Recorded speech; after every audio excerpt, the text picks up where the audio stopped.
Hello, and welcome to round 2 of the Parenting Roundabout podcast for the week of January 7th.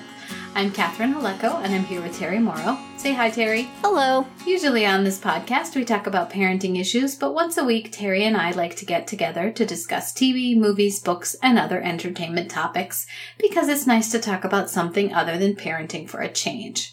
This week, we're down to just one of our regular show watches. Aww. That is The West Wing, the 3rd episode of season 6. Yes. It's called Third Day Story. So we watched that, and we also added a challenge round of a movie that we couldn't quite remember why we wanted to watch. So stay tuned to see if we figure that out. That's right.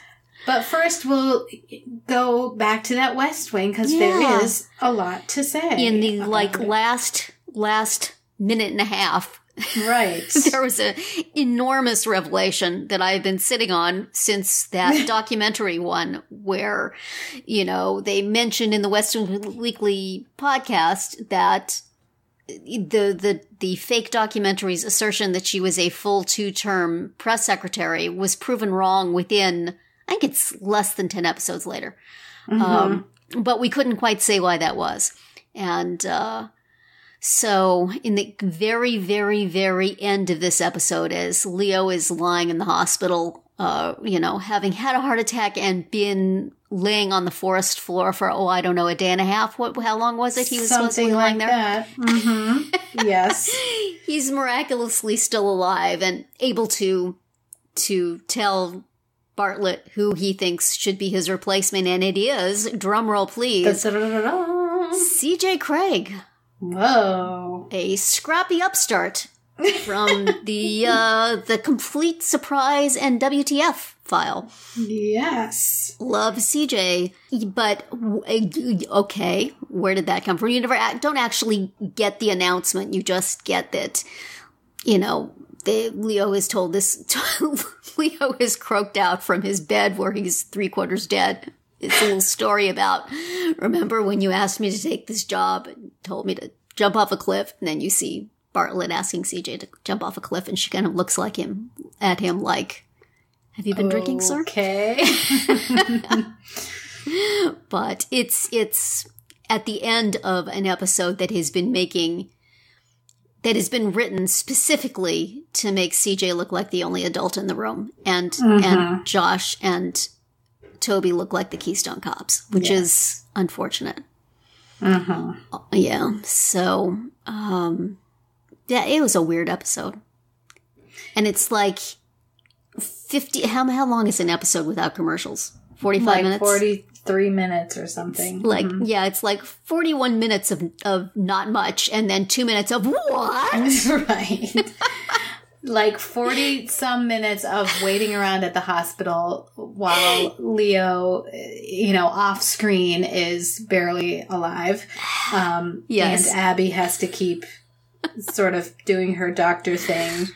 Yes. So that we'll know how serious it is. Right. Because we didn't think that having a massive heart attack and then laying on the forest floor while your everybody you care about flies away in helicopters. You can get over that pretty quickly, right? Mm-hmm. Leo's a young guy. Scrappy. Yeah. So, it's pretty clear. But he's only mostly dead, so. Exactly. Still able to pick a successor. Miracle Max came to the rescue somehow. That's right. Out there in the forest. Yes, indeed. But, so, there are parts of this episode that I fast-forwarded through because I just don't like Josh and Toby looking stupid. Mm-hmm. That's not what I sign on to the West Wing for. Right. I understand that it's necessary to make the particular change they did. I had hoped that the West Wing Weekly podcast might shine some light on why this happened, but they were sort of also like, well, that's just the stupidest thing. That would never happen. Right. They focused on that would never happen in real life, which, yes, but neither would, 80% of everything else that goes on. Yeah. So that's not really... But it is very curious. Yeah, I think when we were watching season 5, I think I mentioned that I thought that all the Josh screw-ups was in service of a future plot line. Mm-hmm. And this is that This future is plotline. that. We are in the future. That guy should not be, the guy who was yelling at the Capitol building or whatever, should probably not be chief of staff. But it's sort of a betrayal of who he, we've been told before that he is. Right. As was pretty much everything he did in this episode. Could they have made them look dumber? He can't even, not shove a donut in his mouth. He needs CJ to pat him on the head and send him off to do something very specific. Right. So I did enjoy it when he kept sliding the brownie or whatever it was that he wasn't supposed to be eating, putting it in front of the congressman that he was meeting with. Yes. Quickly. That was funny. Little physical moment that was very fun. Yeah. But it was still kind of CJ's mom, which, all right. It's not the worst revisionist history this show will get into in the coming season and 2/3. Right. But, congrats there, CJ. Yeah. That is not a job I would take for all the money in the world, but I suppose press secretary was not necessarily a stress-free gig either. Not at all. Yeah, I mean, I'm happy for CJ and Allison Janney because I like the character and I like the actor. Right. But it is, like you said, a WTF moment. It does somewhat defy credibility. And I had to immediately go and start watching the next episode, which is where it really all moves on from that point.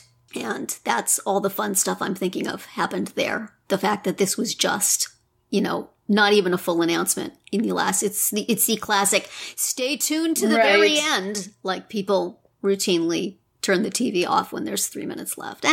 What could happen? I mean, at this point, CJ doesn't even know. So. Yeah, absolutely not. So it's very odd. But I'm glad at least somebody found Leo. Was some Secret Service guy out jogging in the woods and just happened to stumble on him or what? Mean, he could have gotten covered up with leaves for how long he was out there. Poor. That whole thing, that just the whole way that was done was not good. I don't understand. I think that he could have, it's completely understandable he could have a heart attack. They've sort of been hinting up to it before this. He's had some conversations with Abby. But why he had to collapse in the forest, if the chief of staff collapses in the forest and there's no one there to hear him. Does he make a sound? Yeah. So that seemed weird because that's just something that a friend of mine had, I think a family member who had a heart attack, and she's like, there is no way. No. He's laying there on the floor of the forest for an unspecified period of time and he comes out of it alive. Right. That is not possible. Yeah. So weird West Wing. And no good insider info from the West Wing podcast to explain it away. Right. But maybe they'll get somebody on one of these days to say, I mean, I know there is in addition to the past of Josh bungling stuff, there's stuff ahead that I see why they did it for the larger story. But they did not justify why they did it within the story. Yeah. At all. So, oh well. And poor Charlie is not wanting to graduate college. Yeah. Come on, man. Do it. Ask them to get you a gig. Right. And I did very much enjoy the sparkling repartee between CJ and that reporter. Yes. Who is not Danny, so he shouldn't move in too hard, but that was very cute. It was. Yes. It was charming. He pops up every now and then. Oh, he does. And he was the guy who dropped the thing on the floor that she was wanting to see. Greg Brock, right? Is the character's name? Yeah, you're right. Yeah. So he's every now and then they do their little bantery thing. But this was adorable. Yeah. She banters. She press secretaries. She chiefs of staff. Right. She is. And she arranges flowers. Yes. In the movie. That's right. Transition. The Big Night. That's why we watched it. And this is why we... Just for that transition. Yeah. We watched the movie The Big Night Just Big Night, I think. Yeah, you're right. It's just called Big Night. It stars Stanley Tucci and Tony Shalhoub as two brothers who have come from Italy to the United States, and they have an Italian restaurant, and it is like authentic food and good food, and of course no one appreciates it, so it's falling apart. And Allison Janney plays this woman who owns a flower shop who's a little bit of a love interest for the Tony Shalhoub character. It's not a very big part at all. No. But you know, any Allison Janney... She gets to pretend she's eaten many delicious things. Right. So that's a good acting challenge. And any time spent with Allison Janney is not wasted. Yes. So, what did you think? And I enjoyed watching her play sort of just a simple and straightforward character. Right. Just a nice lady from down the street who's happy to be not home with her novel and a bath. This was one of those movies that, like, for the first third of it is like, oh God, I see where this is going to go. I see what's going to happen. I don't want to watch that. I don't want to see that. Oh, this is going to go wrong. That's going to go wrong. And then none of those things happen that I thought were going to happen. And then, like, by the end, it's like, I want to go back and watch it without all that stress and tension I was feeling. Oh, there's going to be a fire in the kitchen, or something's going to go wrong, or oh, this guy is going to say he did it right at the wrong time, and then the chef was going to leave, but none of that stuff happened. It just, you know, they had their big night, and it didn't pan out the way they wanted to, and then they had some good looking eggs the next morning. Yeah, those eggs. I mean, that's what I remember most from this movie is those eggs and how good they look and how much. Yes. I mean, in spite of all the food that has come before. Right. It's those eggs that just make you memorable. Really hungry. The thing I just really, I mean, it cracks me up that Mark Anthony is the waiter. I was thinking he didn't have any lines at all, but then I was rewinding around and he did have at least one line. But he was mostly just standing around. And at that last scene with the eggs, he's like in the foreground of the shot all the way through. And he's eating a piece of bread and, waiting for his eggs. And then he's eating his eggs. And then he sees the two brothers. So he kind of takes his eggs to go and just strolls outside. It's so wonderful that it's like so focused on him. Yeah. Chewing his bread. Right. That was fun. I enjoyed that character just sort of drifting through things like if these walls could talk. But he's about to be out of a job, so just enjoy it while you can. Just eat the eggs when they put them on a plate for you. Don't ask questions. But it was beautifully shot. Yes. Man, those, I mean, not only the food and all that stuff, but the actors. Gosh, were those actors looking beautiful. Yes. They're just so nice looking. And it was an interesting little, it was one of those casts where you recognize a lot of the people and they probably are friends. It was Stanley Tucci and Campbell Scott co-directed it. So I'm sure they got a bunch of their friends to come and play these smaller parts. And, like Isabella Rossellini. Yes. And, Minnie Driver, I mean, that's a fairly small part, and she maybe wasn't as big as she has become. Yeah, she was in kind of a lot of it. Well, interesting bit of trivia I got from, I was looking on IMDb trying to find out, like, if there was any trivia on whether Campbell Scott had an accident on the set, and that's why this character's hand was in a bandage. Oh. They just sort of introduced that. I love that character, by the way, that car dealer. Yeah.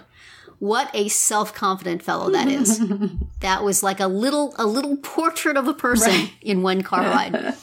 But IMDb trivia mentions that Mary Louise Parker was going to play that Minnie Driver role. Oh.